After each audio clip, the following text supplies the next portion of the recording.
The Young Mums Maz project is a peer support group for young mummies aged 16 to 25. Our groups take place in women's centres and are designed to be safe, welcoming spaces with free childcare on site, where young women can breathe, connect with others and take time for themselves. Many of the young mums who come along have experienced trauma, adverse childhood experiences and significant challenges in their lives. At the heart of Young Mums Maz is peer support. It's real connection, safety and relationships that help young women feel less alone and more understood. In this podcast, you'll hear directly from the young women themselves, sharing their experiences of motherhood, what support has meant to them and what they wish others understood. We really hope these conversations offer new perspectives, challenge stigma and remind young mums that they're not alone.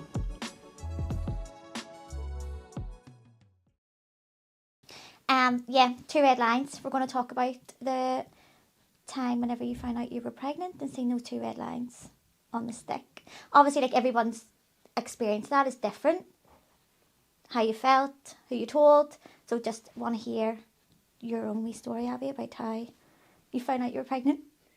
It was an initial shock. It was sort of like before, like I always had in my head I wanted to be pregnant and all that there. But there was sort of like ins and out with the doctors with like PCOS and stuff. Is it happening? Can I have kids? All that there. So whenever I found that I actually was pregnant, it was like shock, and I didn't know really what it was like. Oh, yeah. Do you know what I mean? Like, I've always wanted to be a mummy, but now it's actually real. I'm like, can I do this? Am I ready for this? So it was like a nervous feeling to start with, but it was really, really happy at the same time. Who was the first person you told? My other half, actually. Yes, he was in the room with me. Yeah, I made him look at the test first because I was too paranoid to look at the test. So I made him look at the test first, and then he just looked at me with no reaction. I'm like, is it positive? Is it not? And then he showed me, and then both of us sort of just like looked at each other and like laughed, like a nervous laugh. But it was more sort of like later on when it sank in, when we actually properly was like, right, we're going to be parents. Yeah. It was a big shock, but we're here now. Yeah, happy. Yeah, and then how did you tell parents? Oh, I told my mum I couldn't hold my own water. Yeah. Oh, I couldn't hold it. It was like a couple of days later, and I was like to him, I have to tell my mummy. And he was like, but we're going to... Did you wait a couple of days? Yeah. Yeah. So I was like over 3 weeks, but obviously I didn't know how far along I actually was. So we told my mummy and my dad first. So there was like tears, but tears of like happiness. But I thought it was tears of like annoyance or like I done something wrong. But they were generally like over the moon, and then same with his mum and dad too. And then we sort of just kept it hush until my 12-week scan, because we went for an early one just to like clarify there was definitely a heartbeat and everything was there. So once we got that over us, it was sort of more, we get chill and like step back. But it was just before Christmas that we found out. A nice wee time. Yes. Yeah. Charlie, was yours similar or? Sorta. Yeah. I phoned my sister-in-law first. My partner was at work, and he was like, I was like, I can't tell him over the phone. Like, I can't phone him and be like, I'm pregnant. Like, it's not going to work that way. So I was like, I can't sit here on my own. So I told my sister-in-law. But my brother had actually picked up the phone too. And I was like, where's Lucy? And he was like, she's here. And then Lucy came to the phone whenever my brother left the room, and I just showed her a test, and she was so quiet. And I turned around and goes, yeah, they look lovely in your window. So that my brother didn't catch you. Oh, she was trying to cover for you. And then AJ came home. I was like, it was a Sunday night. It was like 8 o'clock Sunday night, I found out. And I was like I can't go and get like a baby grow or something, do you know, to like give him. So I told him I got him something from the shop and closed his eyes and put his hands. Or did you want to do the whole... Yeah, I wanted to have like a whole thing. So I gave him the test. He was well placed, over the moon, thought it was the best thing ever. And then I was about 4 weeks when I found out, and I actually didn't tell my dad until I was about 10 weeks. So I kept it in. Okay. What was your reason for doing that? Because whenever I had my miscarriage, I told people straight away, and I lost it the week later. Yeah. And then I had to go around telling everybody I lost this baby. So, and at that point I was only 17. So I really was like a really young mum would have been anyway. So I didn't tell my dad till I was about 10 weeks. And then I gave him a scratch card that just says, I gave him it on Father's Day. And it says, what do you get a dad that already has everything? And the scratch just goes, a grandchild. And he sat and he scratched. What a reveal. I know. And my stepmom was in the living room and he scratched it and seen it, and he called my stepmom and was like, Lauren, and she was like, I'm on the phone, do you need me? And he was like, yes. And then it was fine, everyone was well placed, and then we just told close family and friends after that. So before you found out you were pregnant, what was your life like? Whenever beforehand, I used to just get up at like 12 o'clock, 1 o'clock in the morning and just decide I'm going to get a Starbucks or something with my friend, like go out for a drive. I think that's the only thing I just can't do now because... You just get up and go. Yeah, because you just have to, like now you can't leave unless you've packed half your house with you. Like, whereas beforehand I was able to just throw on way out the door. No need to worry. But I think that's it. Like, there's not much. I know it's even like for a trip to Asda, you're like planning for 3 days in advance. Like, Yeah. what might I need? Yeah. Definitely. Like, because then I actually went to Asda the other day as well, and I was like, oh my God, he's going to start squealing. He's due fed.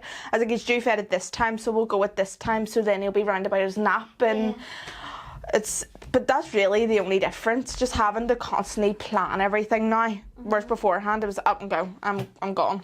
Yeah. Just do what you wanted to do. Yeah. Yeah. Abby, what was your life like before? I lived at home still with the wee one for 2 months, and then we got our own place. Okay. So it was just like, as Charlie said, like, get up, do what you wanted, like, just day to day, the same routine, day in, day out, and it was like a bit boring. Were working and stuff? Yes, so I was working full time, but I was also up and down with my mental health as well. So that was a fight as well. So whenever then the pregnancy came around, it was like a whole new start to life, and it gave me more of a purpose to get up early, get out, not lying in bed. And now that obviously he is not a baby no more, it's not as much you have to pack anymore, but you still have to pack. Like, Even things like financially and stuff, you know, obviously you were working and Charlie, you were working as well, so it's your money was your own, and then you have this wee baby and this... Now it's all his. Yeah. Everything's Yeah. his. Like, my partner says it as well. He was like, you need to like buy yourself something, because I can't go to Asda or Tesco without buying him 3 new outfits, which he doesn't need. Like, and he's like, he doesn't need it, and I was like, why? You want to buy it? I want to buy it. He's like my doll. I dress him. Do you treat yourself? I did the other day, but Good. that was the first from I had him. I threw all my clothes out when I was pregnant, being like, these are never going to fit me, and now I have no clothes. You had to treat yourself? Yeah. Well done, you. yeah. Good. Yeah, it's literally just trying to balance it out now, money-wise, like house, him. But I would like buy him quicker than I buy myself. Yeah. I feel like you always put your child first. Yes, always. Always first. And he is a spoiled child, but not, well, partly through his mum and dad, but more so like his nanny. But I think with the joys of being the first grandchild on my mum's side, it's like, she was just like, buy, and I'm just like, can you calm down on the buying? You end up with all this stuff. So much stuff, and I was like, when's he going to get half the time to wear this? Where am I putting everything?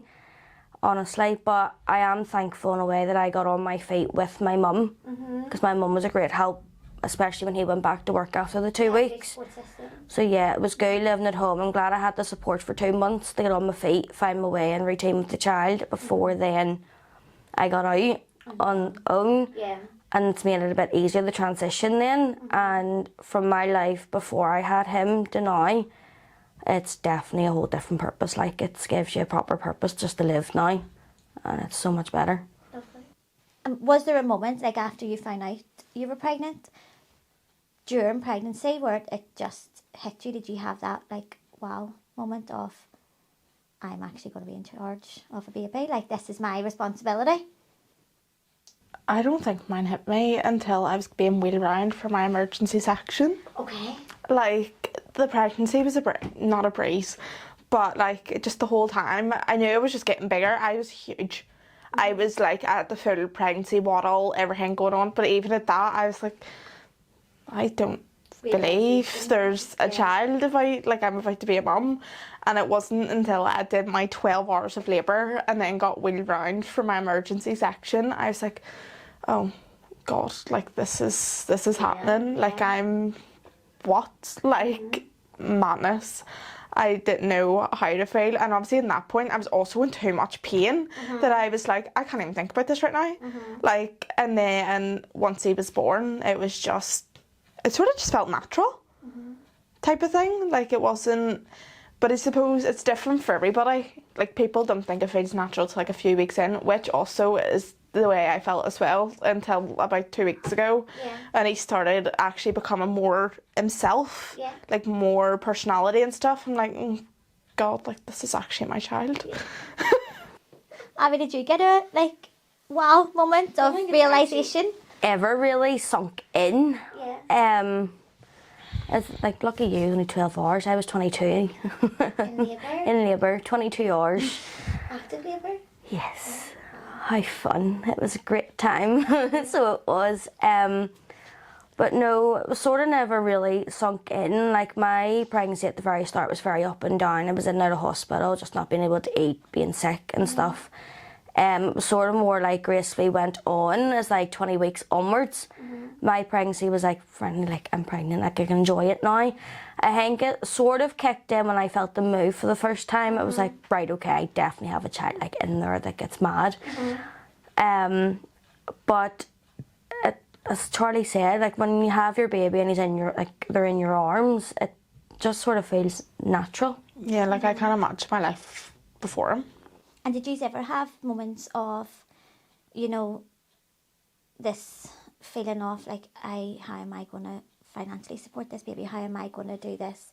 Like obviously, Abby, you spoke about, you know, your struggles with your mental health during pregnancy and stuff. Was there a moment of that of, how is this going to impact whenever this baby comes, or? Yeah, so I was like, is this going to be more beneficial? Is this going to help me? Yeah. Or am I going to get the postpartum bad, or what way is it all going to work? And sort of like spoke to my doctor about it. They were very supportive. Spoke to like my mum and my other half about it, and they were very supportive and was like, just take one day as it comes, whatever it will be will be. So pregnancy was very good. My mental health actually was not that bad. During pregnancy it actually seemed to get better. I didn't get my postpartum until he was about 6 months. So all I have to say, if you're getting postpartum, speak to a health professional as soon as you can. I did feel ashamed at the start and didn't want to talk to anybody about it. Ashamed of? Having the mental health after having a baby, because I didn't want to feel like I'm being judged for having it. So I kind of held it together. But the more life went on with having the child, the more sort of like, there's nothing to be ashamed of. Like everybody goes through this, everyone's different. So whether you get postpartum or you don't, like everyone, it's like you're only human, and if you're suffering with it, it's nothing to be ashamed of. Just speak up about it and get the help that you need. It doesn't make you a bad mum.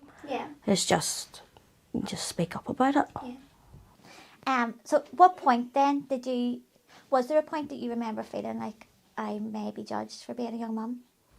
It was sort of more when the bump was actually visible. Do you know what I mean? And there was no way you could hide it anymore. It was just there, and like even with baggy clothes, you couldn't even have hid my bump. I was just all bump.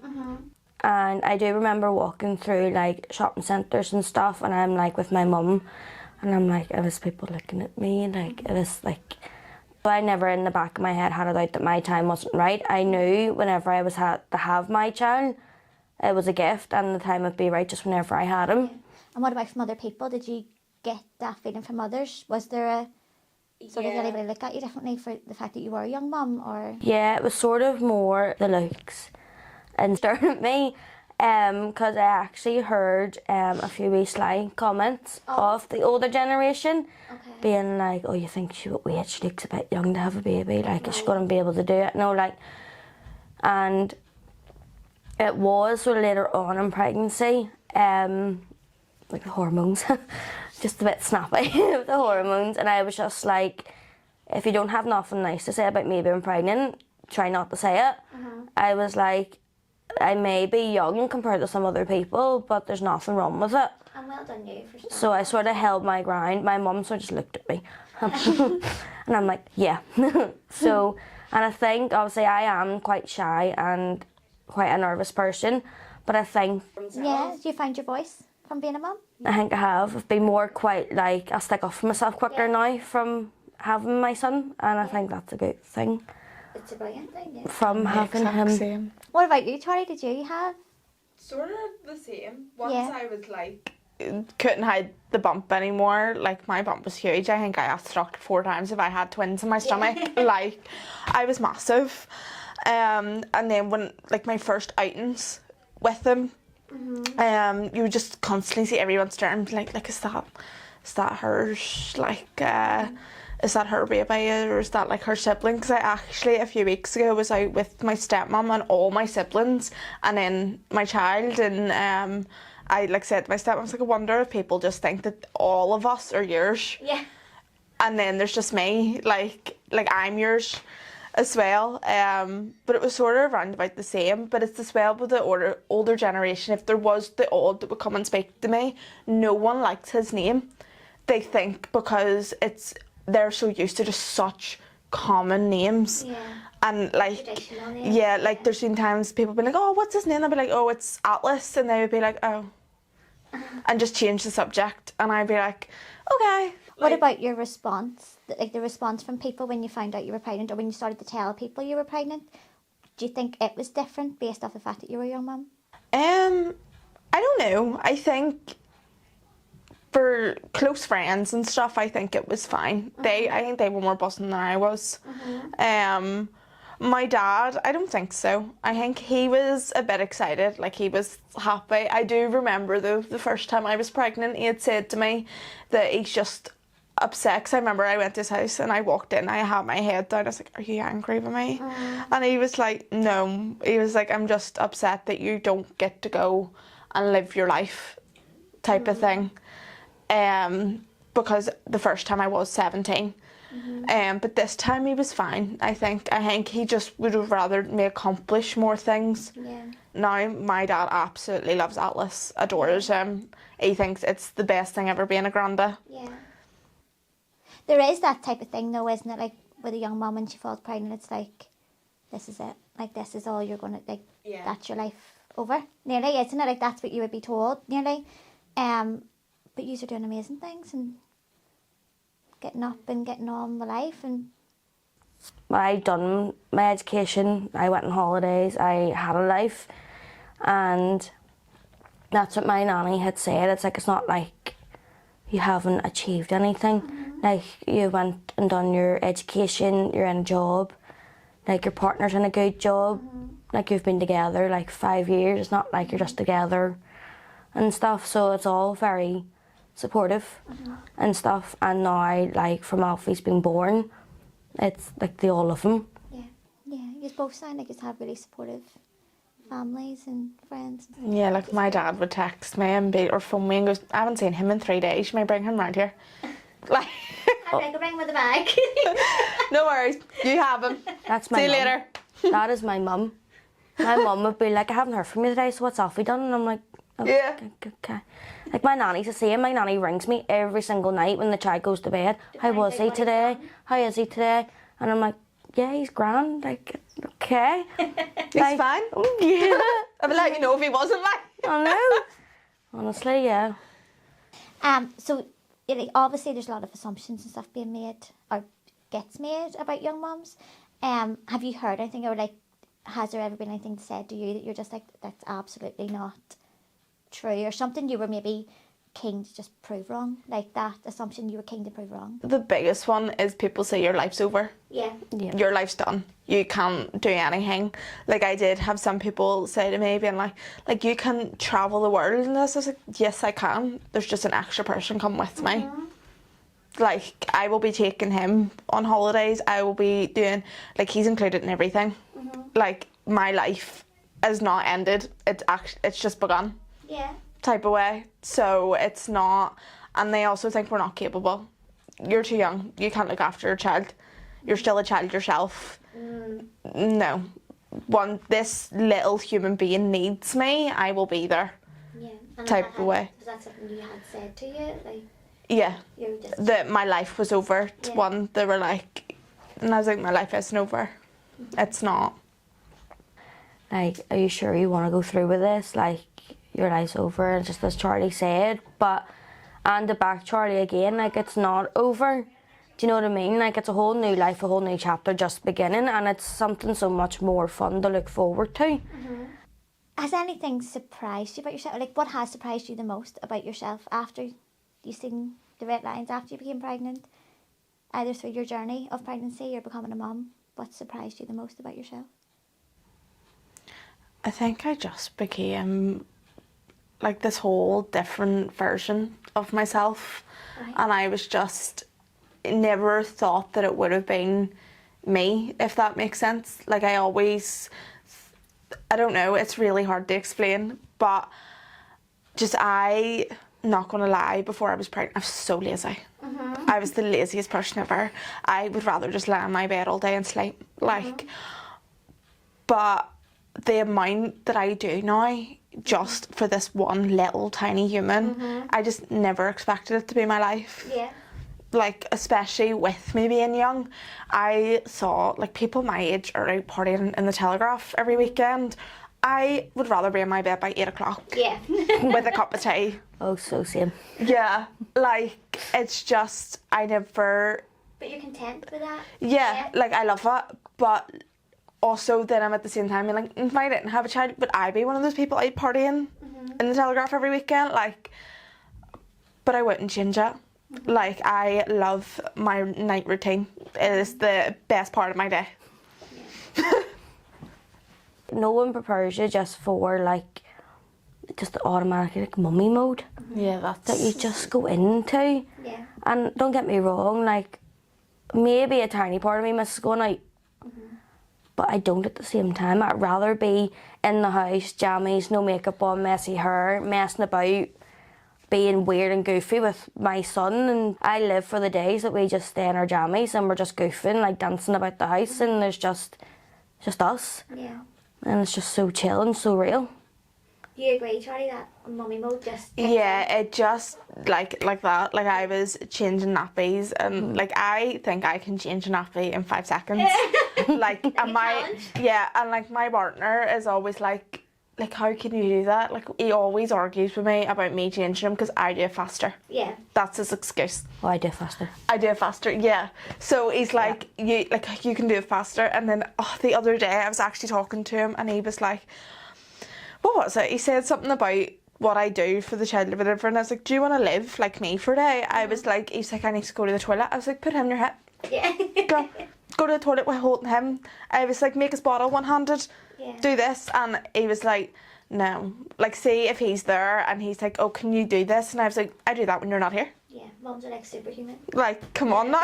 Really? Actually, like, arms from somewhere. Like, the amount of times that I have actually gotten into the shower and he's woke up from a nap and I've just had, like, right, you just sit on the floor, there's toys, let mummy get like a 10-minute shower to feel human. And he's like complaining because the child wants him, and I'm like, this is what I do day in, day out. Yes. Yeah, so I'm just thinking, if someone was listening to this podcast who has a young girl who has just seen the 2 red lines on that pregnancy test, what do you think they would want to hear? Just don't ever doubt yourself. Go with your gut with everything. Your gut is your best friend when you have a child, from sickness to what they need or anything. And when you see them 2 red lines, do not let anybody put you down. You got this just as much as anyone else does. It's like, you can do it. Don't let anyone tell you different. Yeah. Charlie, what? It's not as scary as you think it's going to be. It's not. And obviously everyone could have different, home lives and different situations and circumstances and stuff, but it's going to work out. Like, everyone, like, look at me and Abby had completely different circumstances. She still lived at home. She had to find a house. I had a house which was falling apart without me, and I had to get a new house before my child was born. And it can feel like it's a lot of pressure and it is going to be difficult, but it's not as scary as you would think it would be. Yeah, like everyone's situationships are so different. Yeah. So different, whether you're still with the partner or you're not. And even if maybe you are going to be a single mummy, just, you've got it. Just, like, do not be afraid at all. Like, it might seem, as Charlie said, scary, but as soon as that child is in your arms, like, You forget about everything. You forget everything, and it's just the best thing to happen in the world. And all I'm saying too, if you can, take the help when it's offered or given. Take it. Because even that just extra 5 minutes of sleep, you'll need it. Yeah. So like just talking about support systems and stuff, you obviously have a great family support, you have friends and like friends there for support. You attend the Mass project. What support do you find being in this type of peer support group gives? It's good in a way because you get out with ones in around the same age, and you might feel like you're alone and you're going through these challenges with your baby that you think only you're going through.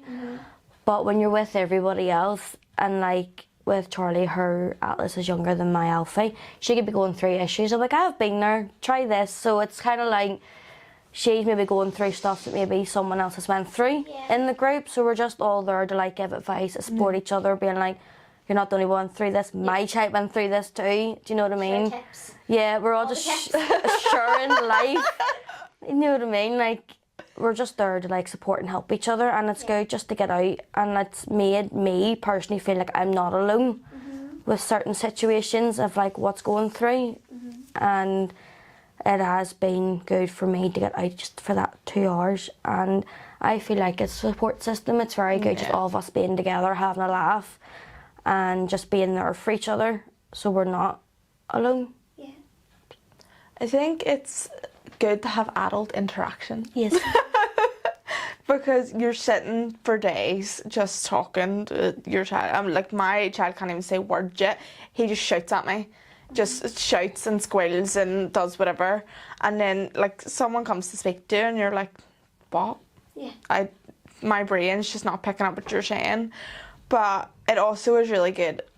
Motherhood can be quite a lonely experience, and very lonely because I moved house. I moved from North Belfast down to here, and all my friends and stuff are sort of up that way, and I've moved here and I have like no one. Like I have my family and stuff, yes, but obviously everyone has their own life. So coming here, it was like, I'm not gonna lie, I didn't even want to come here. My stepmom forced me. She was like, you need to go out, you need to do this. She forced me to go to mums and tots and everything. Yeah. So I think it's really good for if you are feeling alone, you know that there's other people on the same boat as you. As Abby said, like you have people to speak to, can give you advice, you can give other people advice, say if your baby's older than theirs, type of thing. And support from the group itself, you know, even in terms of, you know, different facilitators and stuff coming in and stuff that you've learned throughout the group. There's just someone always there to speak to if you're having a bad day or you're not feeling great, because I know that you have been there for me if I've had to come and talk. It's definitely, I would say to any young mum to get themselves involved with the MAS group, because the support that you have here is very, very good. Thanks for listening to this episode. We hope these conversations help shine a light on the realities, challenges and strengths of young mums, and help break down some of the stigma that still exists. This podcast was created as part of the MAS project in collaboration with the Peace of Mind programme, supporting young people aged 11 to 25 with their mental health and well-being. If you'd like to learn more about either project or access support, you can find more information in our show notes.